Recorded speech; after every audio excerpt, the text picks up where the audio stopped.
kita bukan wali, tapi insya Allah kita wali. Wali nikah, wali kelas, saya wali kelas. Nah, karena nggak mungkin, berarti kita kemungkinan masuknya di dua golongan lagi. Golongan satu kan nggak masuk nih. Tapi boleh nggak kita doa, minta untuk doa masuk surga tanpa hisab? Boleh? Ada dua golongan lagi. Golongan yang kedua diceritakan dalam Majmu' Maulid Al-Barjanji, diceritakan di sana tentang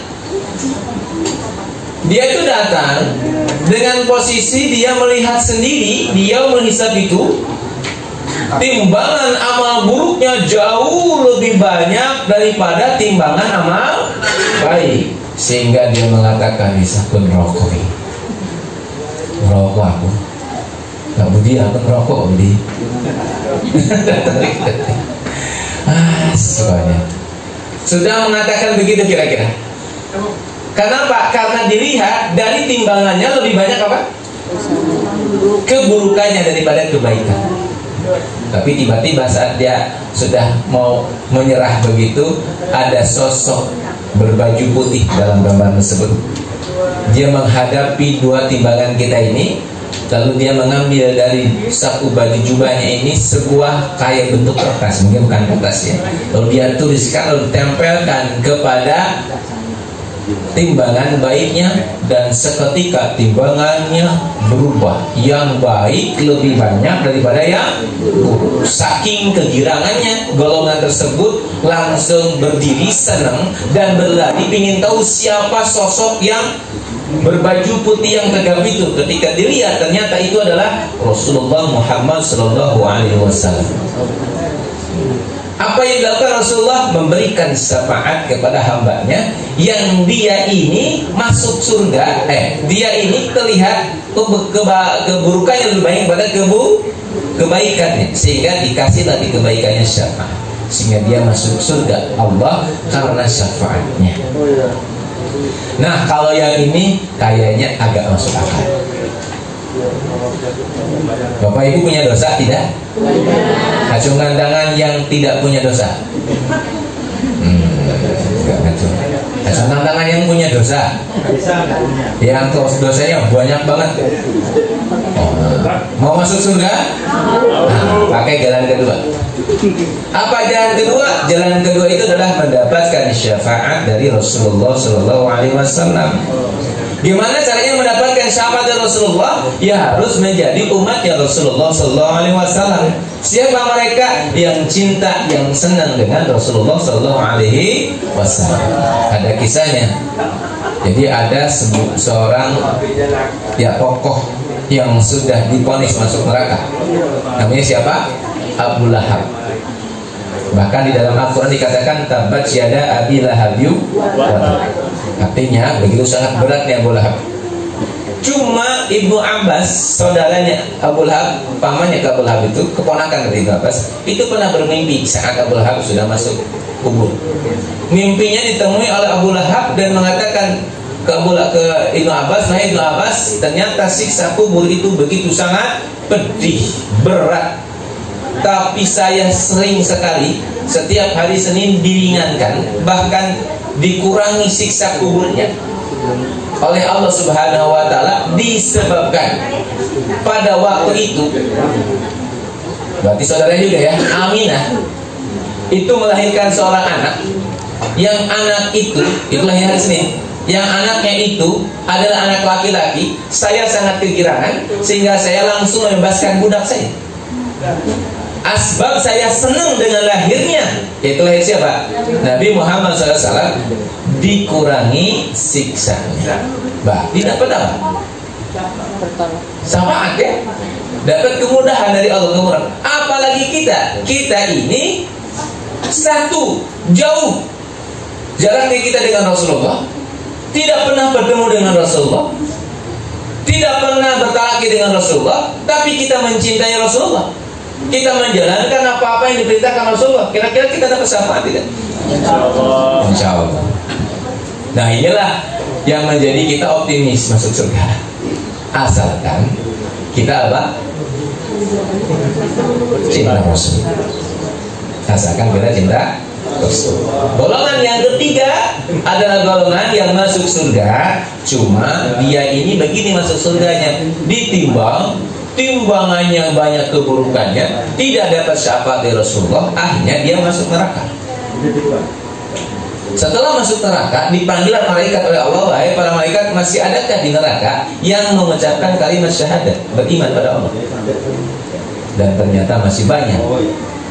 Diceritakan dalam kitab Tampil itu diceritakan seperti kunang-kunang berkelip-kelip, karena neraka itu kan kalau diceritakan sebagai gambarannya itu apinya itu hitam gitu, gelap, sehingga orang beriman itu bercahaya. Nah akhirnya diambil oleh para malaikat, masuk surga. Ini pun realistis. Nah tinggal pilih, ibu-ibu, bapak-bapak, mau yang kedua apa yang ketiga?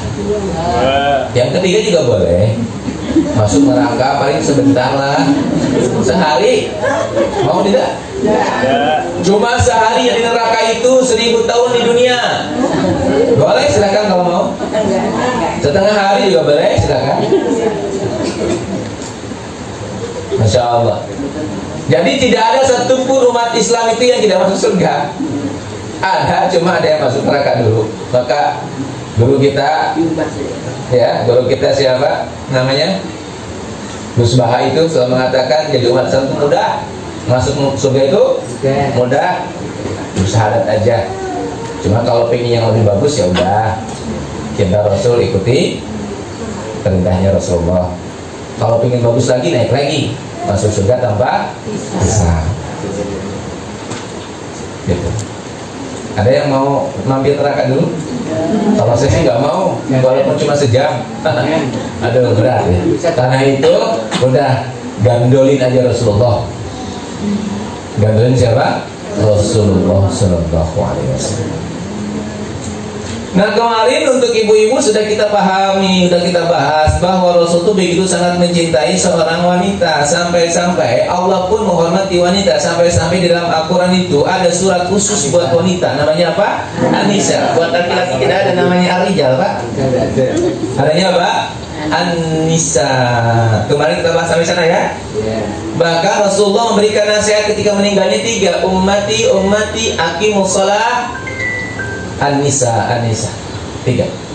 Satu ummati, kita semua. Yang kedua dirikan sholat. Yang ketiga nisa, perempuan. Kenapa diwasiatkan oleh Rasulullah? Kalau Rasulullah pernah melihat di dalam hadisnya bahwa beliau berdiri dan mengatakan sungguh banyak sekali isi neraka itu wanita.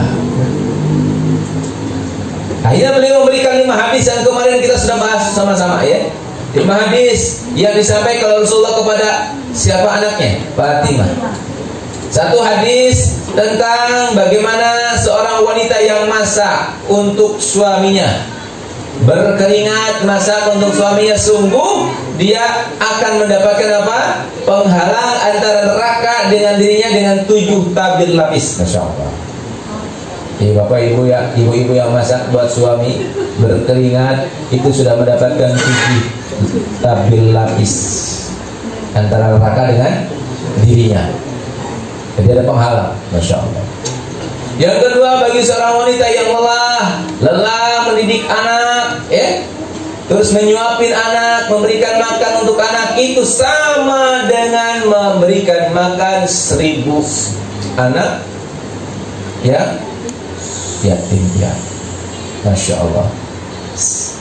Kalau wanita ini berada dengan tetangganya, lalu dia ingin memudahkan tetangganya, hidup dengan tetangganya dan memudahkan tetangganya, maka Allah mudahkan dia masuk kepada Jannatul Firdaus. Yang keempat apa kemarin? Saya lupa. Ya. Ketika wanita ini bersama dengan siapa? Bahkan inti dari semua itu kata Rasulullah adalah ketika engkau diridhoi suami, maka Allah ridho. Ridho suami itu sangat penting Bapak Ibu. Dan saya tegaskan, mohon nasihatnya ke ibu-ibunya. Ibu-ibu punya tokoh yang apa namanya? Aduh, saya lupa namanya. Tokoh yang ibu-ibu itu nurut banget gitu. Namanya tokoh apa? Bukan idola, apa ya namanya? Lebih tepatnya itu apa? Yang ibu itu merasanya itu dia itu kalau dia bicara itu ngikutin gitu. Ya udah panutan ya. Saya mau tanya ibu, panutan ibu tuh kalau dikasih nasihat, mana yang ibu ikutin? Nasihat suami atau nasihat ustaz?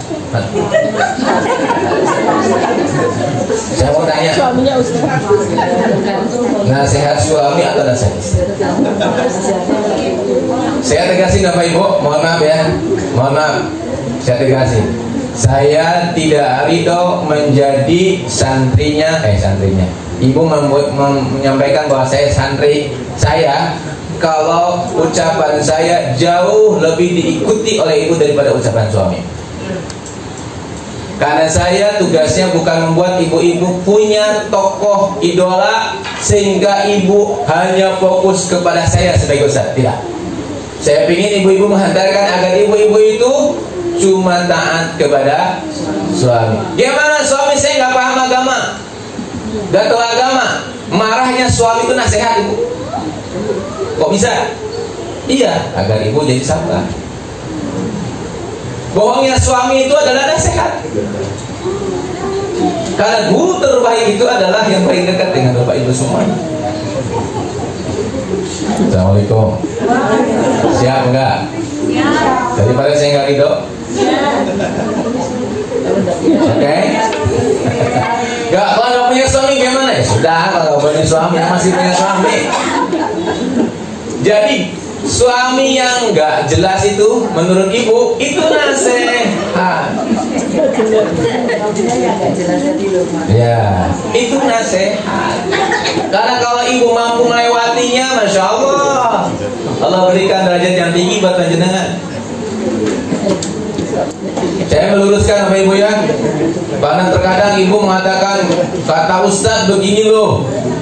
Kata Ustadz, memang Ustadz punya hak prerogatif apa dengan ibu?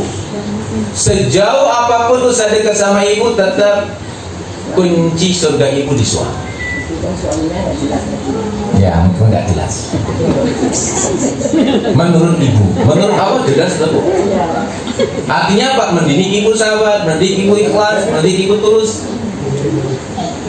Understand? Assalamualaikum. Manusia ada batasnya. Iya, batasnya kalau kita tahan, Bu. Sabar itu batasnya kalau kita tahan. Ya, aku tahan, pokoknya aku nggak kesal sama si aku tahan. Kalau ibu menahan, sekecil apapun kunci ditahan terus selama 10 jam, berat nggak? Pegel nggak?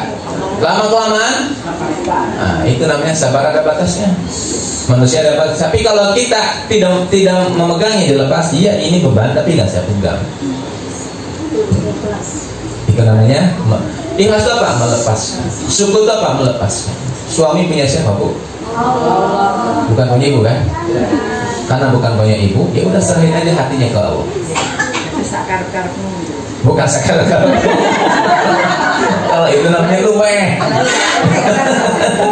Ikhlas itu serahin sama Allah hatinya. Terus kita banyak belajar dari beliau. Siapa tahu setelah kita ini ikhlas sama Allah, suami dikasih hidayah sama Allah, mudah bagi Allah. Jadi tokoh otoritasnya, Bu, otoritas mana? Tokoh otoritas ibu tuh bukan ustaz, tapi siapa? Suami. Understand? Oh diam aja nih, gimana nih? Understand? Ini suami-suaminya pada gagal semua nih berarti ya? Bisa, tenang, nanti setelah ini suami yang saya habisin. Benar, enggak. Setelah ini saya habisin suaminya ya. Nah, ini rahmat Allah, paham? Paham ya? Ini semuanya nasihat Rasulullah, bukan nasihat Ustaz. Nasihat Rasulullah, ibu ini harus ikhlas dalam menjalankan kehidupan. Dan saya tidak ridho jadi gurunya jenengan kalau jenengan punya hak otoritasnya Ustaz. Kata Ustadz itu hanya penyampai, pengarah, sampai hanya ibu paham, oh ternyata surga saya itu selamat. Jadi pahami ya? Memang Pak Ustadz bangga terus ibu itu ngikutin saya terus. Enggak, justru Ustadznya salah tadi. Kalau ibu ngikutin Ustadz salah. Karena saya ikuti siapa? Suami. Suaminya bisa diikuti Ustadz? Enggak jelas. Ketidakjelasan itu membagi menjelas. Jelasnya apa? Cumantelnya, gantungnya sama siapa? Allah. Oke. Bapak Ibu?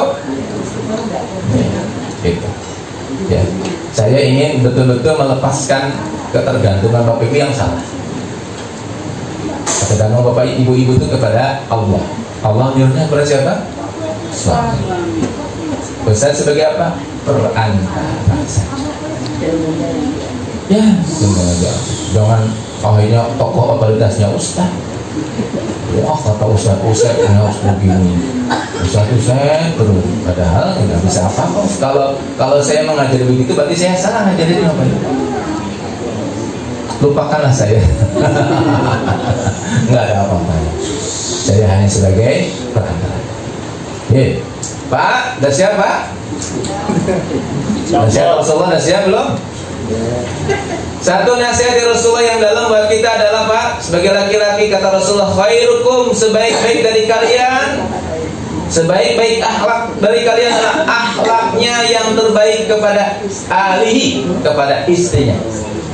Sebaik-baik akhlak seorang suami adalah sebaik akhlak seorang laki-laki adalah yang terbaik kepada istrinya. Dan aku kata Rasulullah adalah orang yang terbaik akhlaknya kepada istri. Nah, saya kasih nasihat buat diri saya Pak. Kita sama-sama laki-laki, betul nggak? Kira-kira Pak, bapak-bapak sering jengkel nggak sama istri? Acungkan tangan yang tidak pernah jengkel sama istri.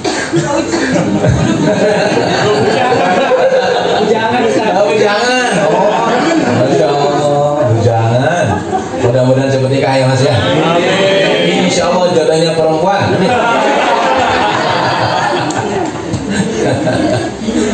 Ya, jadi laki-laki sebaik-baik laki-laki itu yang baik akhlaknya kepada istri. Jadi dari sekarang yang menikah Mas, pantangan seorang laki-laki adalah marah sama istrinya. Pantangan, gak boleh marah. Karena kalau marah, larikan dengan sholat. Jangan lari dari sholat, salah. Larikan dengan apa? Sholat, baca Quran. Kenapa? Karena kita harus mendapatkan saksi nanti dari siapa? Dari istri kita. Ya Allah, suami saya ini adalah suami yang bertanggung jawab. Lisannya tidak pernah tajam kepada saya. Saya bersaksi suami saya solihah ya Allah. Karena sholatnya di rumah terus. Suami saya suami soleh ya Allah. Nah, jadi yang terbaik itu bagaimana ya? Lihat contoh Rasulullah. Rasulullah itu ketika dikasih sama istrinya minumannya gak sesuai, tetap dia Pak diterima, diminum.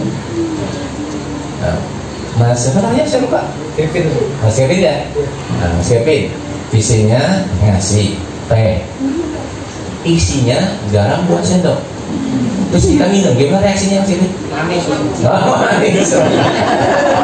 Daripada Rasulullah.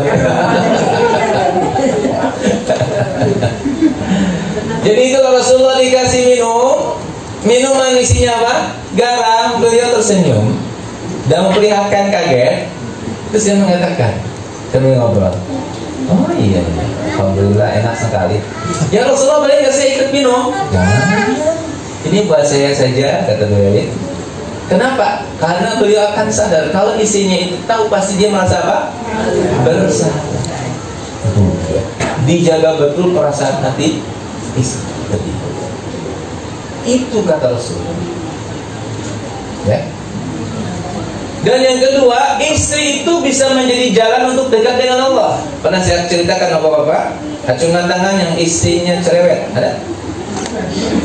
Jangan senyum-senyum aja kelihatan. Yang isinya galak kadang-kadang ada. Kalau isinya galak, cerewet, itu Bapak Ibu jalan kepada apa? Jalan menjadi orang yang tadi masuk surga tanpa hisab. Karena ada kisahnya. Syekh Abdurrahman, saya lupa kesananya. Namanya Syekh Abdurrahman. Beliau ini punya izin kalau Allah ditakdirkan punya istri. Istrinya itu walak ini kamu. Kayak ibu gitu ya. Enggak ya, ini soalnya asli. Walak. Masya Allah. Tapi dulu tuh diem aja ya. Dimarahin apa? Diem gitu. Gak pernah namanya marah atau ngelawan marah. Kalaupun melawan mungkin bisa, tapi beliau memilih apa? Diem. Bisa sebetulnya marah, ngelawan bisa, tapi memilih apa? Sampai pada titik di mana beliau ini marah, istrinya itu gak kuat. Nah karena gak kuat, akhirnya saya mau keluar saja. Keluar tuh mau ngapain? Beliau itu keluar mau melaksanakan tahanus saja di salah satu tempat. Dan ketika beliau mau tahanus, ternyata di dalam tahanus itu apa? Berdiam diri, Pak. Berdiam diri, tafakur gitu. Dan ketika beliau mau tahanus, ternyata di dua orang itu ada, di tempat itu ada dua orang yang sedang tahanus juga, yang sedang berdiam diri. Lalu beliau izin, Assalamualaikum. Waalaikumsalam. Boleh nggak saya izin untuk ikut tahanus di sini? Diperbolehkan, tapi syarat gantian sama saya. Gantiannya apa? Kita kan jauh dari mana-mana nih, gak punya makanan. Tiap hari kalau kita lagi ini ada satu yang suruh berdoa agar ada makanan yang hadir. Loh, nggak bisa lah saya, kata beliau. Kayak gitu, itu harus orang-orang yang suci. Jadi makanan itu tiba-tiba datang gitu. Ya tentunya tiba-tiba langsung sering, bukan begitu, tetap ada yang ngasih gitu ya. Bukan kebayangannya, oh ya Allah pingin apel, pas buka langsung ada, bukan begitu. Itu namanya khayal, halu, kalau itu halu ya. Tetap ya Allah pingin apa, ada jarak, tiba-tiba yang datang ngasih apel gitu ya. Kira-kira begitu ya gambarannya. Nah beliau itu mengatakan, saya nggak mungkin, nggak bisa saya. Loh, saya juga nggak bisa, tapi saya berwasilah dengan seorang aulia yang ada di sini. Oke, kalau gitu, saya mau berwasilah. Sudah, namanya siapa aulianya? Namanya adalah Syekh Abdurrahman Al-Balhaj. Padahal itu nama dia. Abdurrahman di sini cuma saya satu. Saya sebentar. Kok bisa dia jadi aulia? Kenapa? Kata guru saya, dia menjadi aulia karena dia sabar menghadapi istrinya dengan tulus ikhlas. Jadi yang hari ini sabar dengan istrinya, insya Allah menjadi wali murid. Kenapa? Karena itu syarat. Sampai Umar bin Khattab dikasih oleh Allah. Ya, ada seorang sahabat datang ke Umar bin Khattab karena ada istrinya luar biasa, sangat mempengaruhi, Pak. Sangat kuat gitu pengaruhnya terhadap suaminya, sampai terpengaruh, sampai galak. Akhirnya wah ini ketahuan, tak laporin sama Amirul Mukminin, kata beliau. Awas kamu, nanti Amirul Mukminin marah sama kamu. Akhirnya dengan semangat dia datang ke siapa? Amirul Mukminin Umar bin Khattab pada waktu itu. Saat beliau mengetuk pintu, ternyata beliau mendengar Umar bin Khattab sedang dimarahi sama istrinya. Dan marahnya jauh lebih sadis ya, daripada istrinya. Ya Allah, Amirul Mukminin sedang dimarahi. Terus dilihat, oh dia diam aja ya. Nah, ayah kata dia pelan-pelan pulang, tapi sudah kelihatan sama Umar itu. Akhirnya, mana, sini kata Umar. Kenapa kamu? Tadi mau apa? Mohon maaf, Amirul Mukminin, saya datang ke sini sesungguhnya mau ngadu. Istri saya marah, mau saya adukan. Tapi ternyata istri Amirul Mukminin lebih keren marahannya daripada istri saya. Kata Amirul Mukminin tersenyum, iya, biarin aja beliau marah. Kenapa? Beliau itu sudah capek ngurus anak, biarin saja apa-apa. Itulah sifat yang diturunkan oleh Rasulullah. Jadi bapak jangan marah sama istri ya. Asep, Pak. Halo Pak. Jangan marah sama istri. Siap Pak, siap. Mas Kevin siap.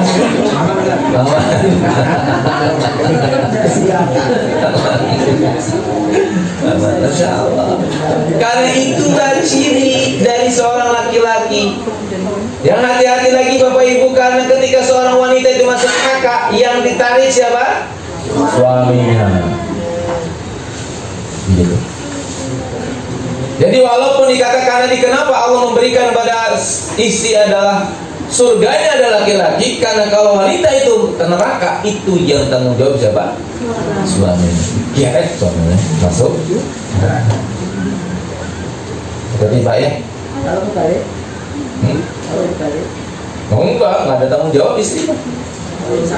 Sakarmu. Ya.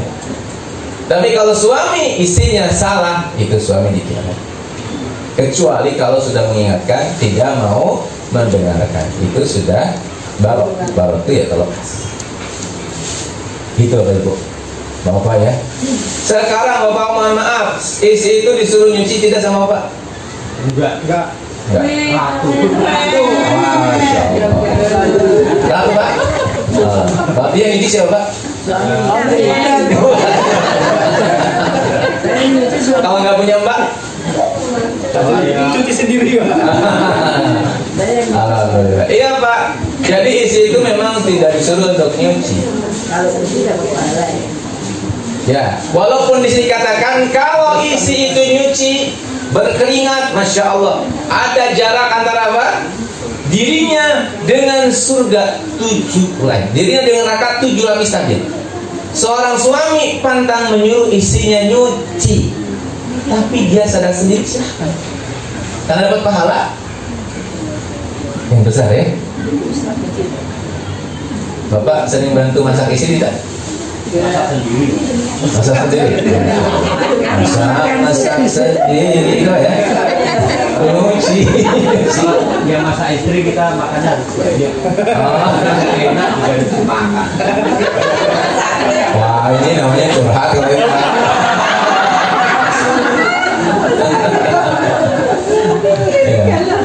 Iya. Istrinya galak suruh masak. Makan. Oh.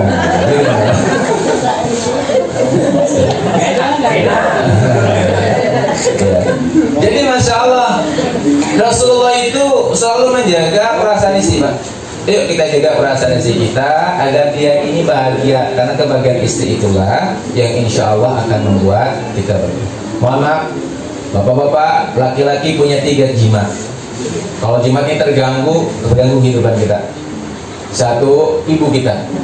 Hati-hati jangan sampai kita ini durhaka, menyakiti, mengganggu perasaannya. Bahaya, hidup kita akan masalah.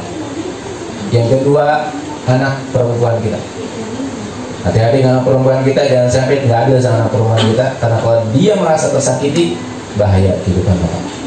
Yang ketiga, istri. Hati-hati dengan istri. Kalau istri kita tersakiti oleh perilaku bapak, kehidupan bapak akan agak bermasalah. Tapi kalau yang 3 ini beres semuanya, ibu merasa bahagia bersama kita, anak perempuan merasa bahagia dengan kita, istri juga merasa bahagia dengan kita, insya Allah kita aman, dekat dengan Allah. Itu Pak, luar biasa ya. Nah ini bapak-bapak, adil nggak? Islam itu adil tidak kok? Karena laki-laki yang paham tentang agama nggak mungkin menyuruh sama ibu, nggak mungkin. Dijadikan istrinya sebagai ratu. Tapi istri yang paham, nah gitu. Jadi kesadaran semuanya. Understand? Itulah Islam. Masya Allah ya.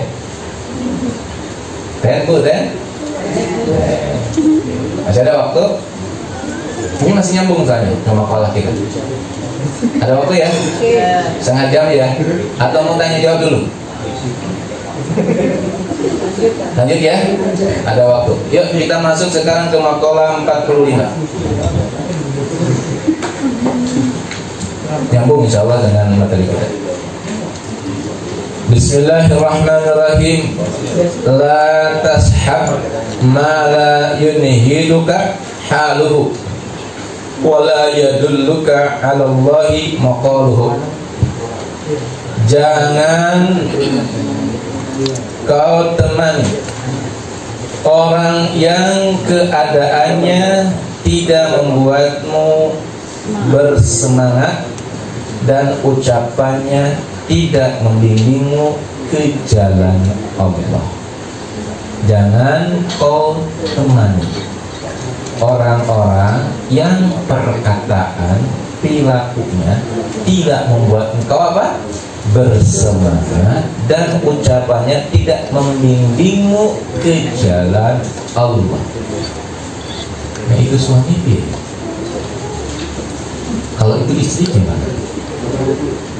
Ini nasihat siapa? As-Syekh Al-Arif Billah Ibnu At-Tahir. Ini materi tentang memilih sahabat Bapak Ibu. Materi tentang apa? Kenapa kita harus memilih sahabat? Karena perjalanan kita ini panjang, jauh sekali, dan kita butuh yang mengingatkan. Dan secara sunnatullah kita akan berkelompok, kita akan berkloni ya, bergabung dengan setiap siapapun, berteman, bersahabat. Maka beliau As-Syekh Qata'ilah mengingatkan ciri sahabat yang layak untuk kita jadikan sebagai sahabat. Dan kalau tidak layak, lebih baik ditinggalkan saja. Saya langsung praktek ya, langsung masuk kepada materinya yang inti. Lalu ciri sahabat yang cocok untuk kita jadikan sahabat itu siapa? Ya, baik itu sahabat itu berarti kalau ibu-ibu ya besti ya Bu ya. Besti, bapak-bapak apa? Bestok. Siapa? Yang pertama cirinya adalah orang yang begitu kita lihat dia, kita sudah ingat untuk mengingat Allah. Baru aja lihat wajahnya, kita langsung ingat Allah. Nah, kalau ada yang kayak gitu, jadikan sahabat. Baru aja apa? Lihat wajahnya, kita langsung ingat Allah. Adem gitu ya, kayak kulkas gitu. Ya Allah, orang ini kalau ketemu kayaknya kayak kulkas sih. Nah ini cocok jadikan apa? Ya, ya mungkin dia bawa AC kan Bu ya. Nah, orang yang begitu dilihat dia kita sudah ingat kepada Allah. Ketemu aja sudah apa? Ingat kepada Allah. Bahkan seakan-akan orang itu tahu bahwa kita ini berbuat dosa. Kalau kita berbuat dosa itu kita ketemu aja malu gitu. Seakan-akan orang itu apa? Tahu. Kayaknya dia tahu saya berbuat dosa. Gitu. Ini yang pertama. Ini kalau ada orang kayak begini Bu, jadikan dia sahabat. Yang kedua, apabila kita dalam keadaan cinta dunia, ya, apabila kita dalam keadaan apa?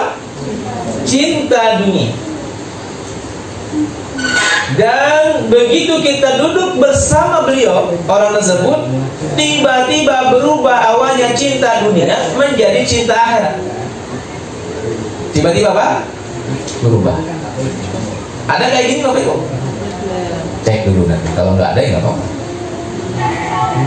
Ini ideal ya. Ini kalau kita ketemu itu langsung tiba-tiba kita ini cinta apa? Akhirat. Vibrasinya itu mempengaruhi kita. Sampai ini kita cinta. Yang ketiga, bila kita sedang malas beribadah, kita ini malas ibadah, gak mau ibadah, ketemu sahabat kita itu langsung semangat ibadah. Ini berarti teman yang bagus. Ciri-cirinya. Yang keempat, bila kita dalam keadaan maksiat, lalu kita duduk dengan dia, maka kita berkeinginan untuk segera bertobat.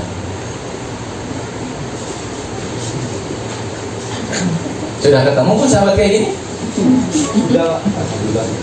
Alhamdulillah sudah ya. Alhamdulillah. Di samping kanan ya? Kalau itu ada, jadi sahabat kita.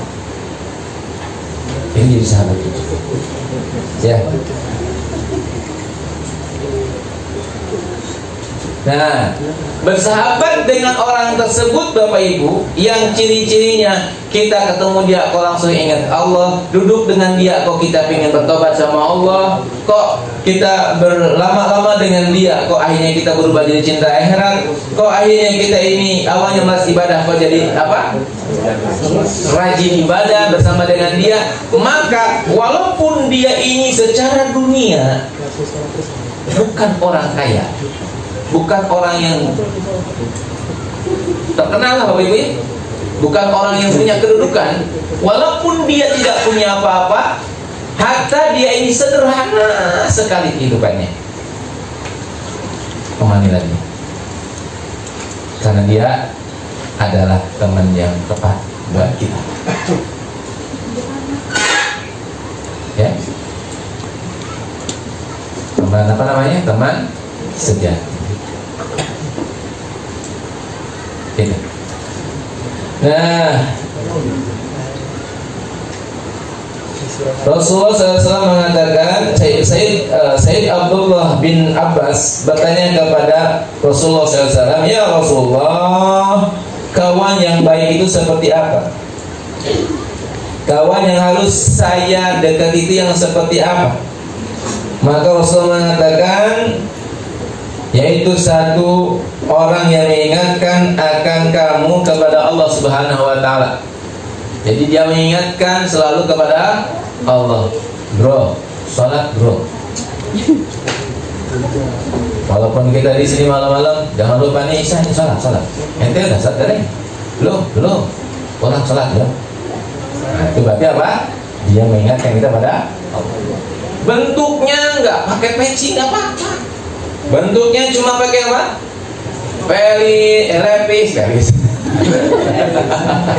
Repis kawasan Pak, gitu ya. Tapi kata-katanya itu ngajak pada apa? Kebaikan. Itu teman. Walaupun pakai peci Pak, koko, tapi kita tahu, oh, ini rokok mas, rokok. Itu jangan. Walaupun apa? Pakai peci, koko. Walaupun santai, rileks, ya, santai-santai, tapi bilangnya sholat. Nah, itu bagus teman yang bagus. Ya, yang pertama itu mengajak untuk mengingat Allah. Yang kedua, tutur katanya menjadi ilmu. Tutur katanya menjadi apa? Ilmu. Ilmu itu apa? Cahaya. Tutur katanya itu jadi ilmu. Setiap yang dikatakan itu jadi apa? Ilmu. Baik obrolannya apapun itu jadi ilmu. Nah, kalau kita bertemu, itulah yang kita cari sebagai siapa? Sahabat. Tutur katanya jadi ilmu. Walaupun Masya Allah, walaupun dia ini, aduh, kalau dilihat dari ininya ya orang ini tayangin lah. Tapi kata-katanya menjadi ilmu, tutur katanya membuat dekat dengan Allah. Itulah sahabat. Ya. Nah, selanjutnya kalau dia punya ilmu, ilmunya membuat kita dekat dengan akhirat. Ini hadis siapa ya? Jadi ilmunya membuat kita dekat dengan apa? Akhirat. Tapi belum menyampaikan. Apabila engkau tidak bertemu dengan sosok seperti itu, ya, satu, dia ini mengingatkan kamu kepada Allah, tutur katanya jadi ilmu, ilmunya membuat kau ingat akhirat, kau enggak ketemu, kata Rasulullah, maka carilah teman yang ibadahnya lebih baik dari engkau. Cari teman apa? Yang ibadahnya lebih baik. Kenapa kok kita mencari teman yang ibadahnya lebih baik? Karena kata Rasulullah, yang parah, yang bahaya itu apa? Rubbama banyak terjadi di antara kita. Kita ini berteman dengan orang yang ibadahnya jauh lebih rendah daripada kita, sehingga kita merasa ridho. Dengan apa? Dengan kekurangan kita. Itu yang paling baik. Misalkan nih, jangan sholat 5 waktu ya, terus berteman dengan yang tidak sholat. Sholat 5 waktunya itu duhur jam 2, asar jam 5, maghrib jam 7 sekalian isya ya, subuh jam 8 sekalian duha ya. Nah, misalkan ya, misalkan. Terus kita berteman dengan yang nggak sholat, kira-kira kita masuk lebih baik nggak? Iya kan? Akhirnya kita merasa tertutup. Kita merasa ridho, aku lebih baik dari dia kok. Aku gini-gini masih sholat, dia nggak pernah sholat. Nah, ini adalah apa? Ini adalah pertemanan yang dikatakan, aduh berbahaya nih pertemanan kalau begitu. Karena kita merasa ridho dengan kekurangan kita. Harusnya kita mencari teman itu yang ibadahnya jauh lebih baik. Nah, kita sholatnya jam 2, teman kita jam 12 sudah sholat. Iya aku kurang. Nah, carilah teman yang bikin kita itu merasa apa? Kurang. Jangan merasa cukup. Kurang sih ibadahnya, jam enggak. Nah, itu cari yang kayak begitu. Kalau kita nggak ketemu yang pertama, kalau ketemu yang pertama ya pegang aja dia jadi sahabat kita. Walaupun dia misalkan kayak cuek sama kita, nah sebenarnya dia nggak cuek. Kenapa? Setiap apapun yang dia lihat, penglihatan itu benar. Misalkan kayaknya dia cuek deh sama saya, sebenarnya dia nggak cuek. Kalau dia memang sesuai dengan apa yang disampaikan Rasulullah ini, orangnya, lisannya membuat kita dekat dengan Allah. Kok dia kelihatan cuek sama saya? Sebenarnya dia nggak cuek, karena semua yang dilihat oleh dia pasti dia apa? Doa, nggak pernah menilai. Jadi dia itu lihat orang itu langsung ucapannya apa? Ya Allah, berikan dia rahmat, berikan dia berkah. Kan dia nggak tahu. Betul nggak? Nah, gitu. Jadi gimana nih kita cari teman? Ya carilah teman yang kira-kira teman kita ini membuat kita ini merasa kurang. Gitu ya. Understand? Pokoknya lah ya. Nah, ini Bapak Ibu bahagia. Semoga Allah mudahkan. Karena ini sudah waktunya. Jadi makalah 45 ini adalah kita memilih teman.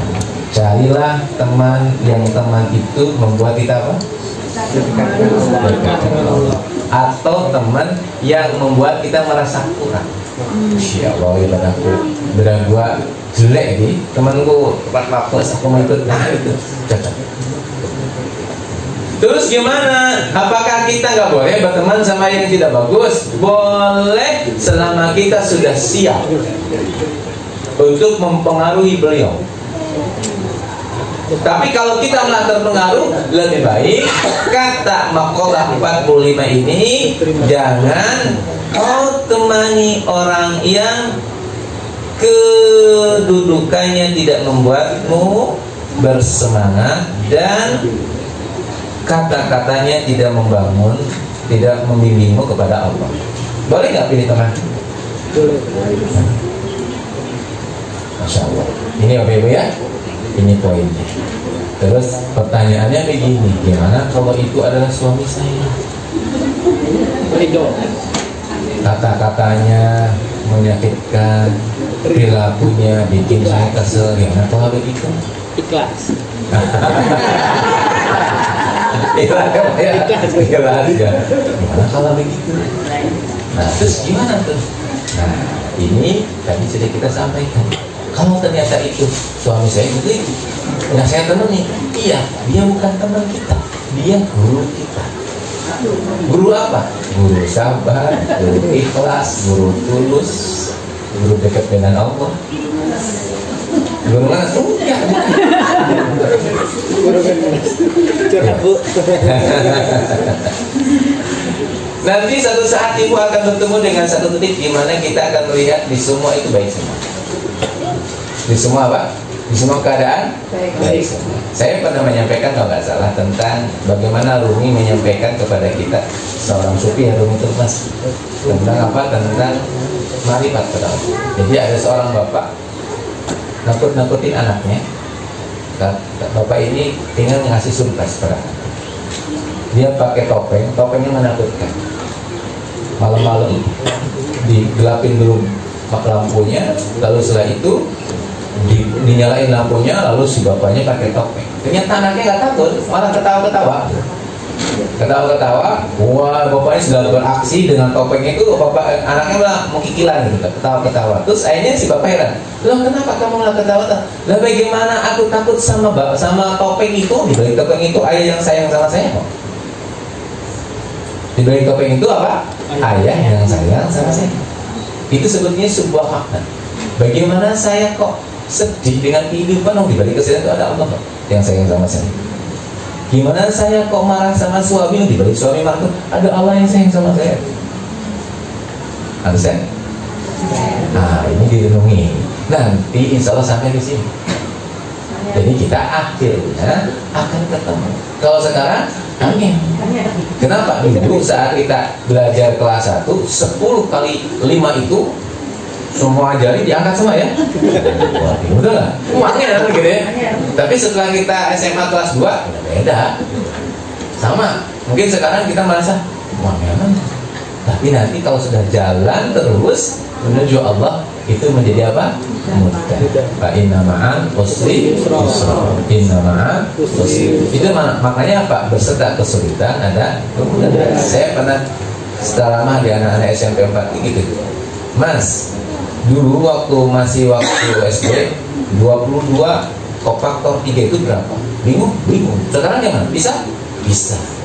Jadi dulu sulit, ternyata setelah kita berproses belajar jadi sama semuanya gitu. Jadi iya, Bu, kalau kita dengan makom kita sekarang angel, betul kan? Yang disampaikan dulu itu angel. Ustaz gimana? Marah yo, kesel aku. Tapi kalau kita sudah sampai pada titik pelajarannya, kita malah ketawa gitu. Kenapa ketawa? Oh, di balik marah itu ada dia yang penyayang sama saya kok.